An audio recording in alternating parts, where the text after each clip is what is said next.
അതേപോലെ ആർമിയൊക്കെ യൂസ് ചെയ്യുന്ന അമേരിക്കൻ ഈ സോഫ്റ്റ്വെയർ ടെക്നോളജി ശരിക്കും യൂസ് ചെയ്യുന്നുണ്ട്. അത് ഇതൊക്കെ ഡെവലപ്പ് ചെയ്യുന്ന ഇന്ത്യയിലാണ്, ഡിസൈൻ ചെയ്യുന്ന അമേരിക്കയിലാണ്.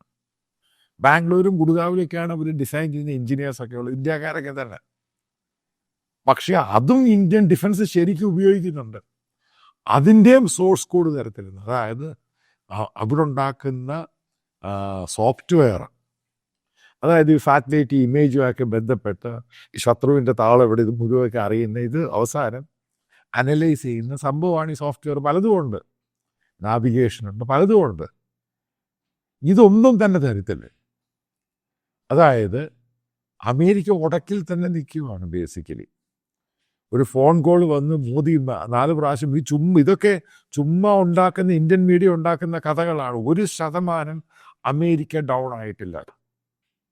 അമേരിക്ക ആ കടുത്ത നിയമത്തിൽ ഓരോ നിയമങ്ങൾ കർക്കശമാക്കുക. അതാണ് H1Bയുടെ വന്നേക്കുന്ന അവസാനം ഇത് കയറി വന്നു. അപ്പം ഇതൊക്കെ മനസ്സിലാക്കണം. ആദ്യം ഇത് റോഡ് ബ്ലോക്കായിട്ട് നിന്നത് ആദ്യ സമയത്ത് ഈ ടാരിഫുമായി ബന്ധപ്പെട്ട ഈ പറയുന്ന സോഴ്സ് കോഡിൻ്റെ ആയിരുന്നു. ഇനി അടുത്ത തമാശ കേട്ടോണം. ഫ്രാൻസും ഇന്ത്യയും തമ്മിൽ റഫേലിൻ്റെ ഡീലിനകത്ത് പ്രത്യേകം പറഞ്ഞത് ഇന്ത്യയിൽ മാനുഫാക്ചർ ചെയ്യുമ്പോൾ ട്രാൻസ്ഫർ ഓഫ് ടെക്നോളജി TOT ചെയ്യുമ്പോൾ അവർ സോഴ്സ് കോഡ് തരും റഫേലിൻ്റെ.